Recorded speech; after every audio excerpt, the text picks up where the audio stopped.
All right, three things in 3 minutes. Let's get it. So let's say your client just used the two-home tango to buy their next home before selling their current one.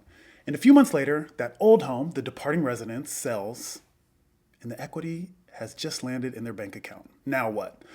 I have noticed that most buyers, and unfortunately, many real estate agents, are not aware of all the options. So let's go through them. Option number one, do nothing. Keep the cash for replenishing savings, for investings, renovations, or other goals. If the client thinks they can earn a higher return by putting that money in the market than they're paying on their mortgage, it might make sense to not pay down the loan. Option two, refinance. If rates have improved since they bought, it might make sense to just grab a lower rate and reduce their loan amount at the same time. For this reason, we offer a free refinance program for all of our past clients so that they can take advantage of this as simply and cheaply as possible. Option number three, make a principal payment. This reduces the loan balance and saves interest over time, but it won't lower the monthly payment. This is great for people who want to pay their loan off as soon as possible, but it's also passive. You don't have to do anything. You don't have to contact the lender. Just send them the cash and they will know what to do with it. And then finally, option number four is to recast. You use some of the proceeds to pay down the balance of the mortgage, and the lender recalculates the payment without refinancing.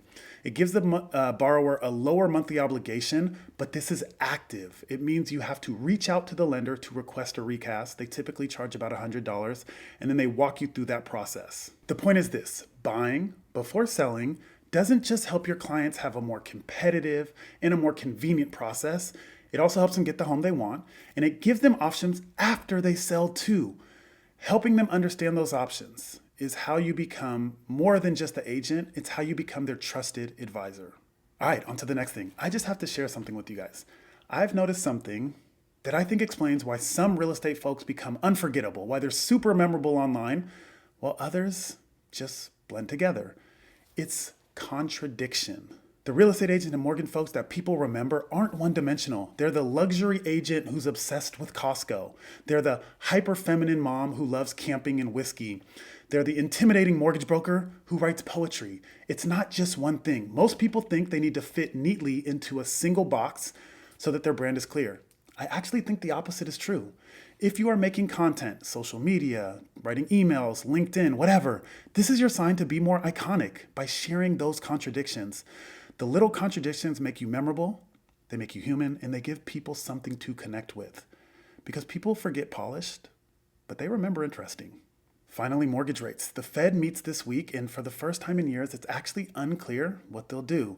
It's about a 50-50 chance that the Fed will either keep rates steady or could possibly raise them. We got a little reprieve in mid-July when the inflation numbers for last month came in lower than feared. But with the conflict in Iran still raging and very much unresolved, there are certainly worries that the cost of goods can continue to rise, and that would force the Federal Reserve to take action in raising interest rates. Right now, average 30-year fixed rates are around 6.75% nationally. That's at the higher end of the spectrum that we've seen for the last 12 months. We still haven't broken above that range between 6% and 6.75, but with hostilities still continuing to flare, who knows? All right, y'all got this.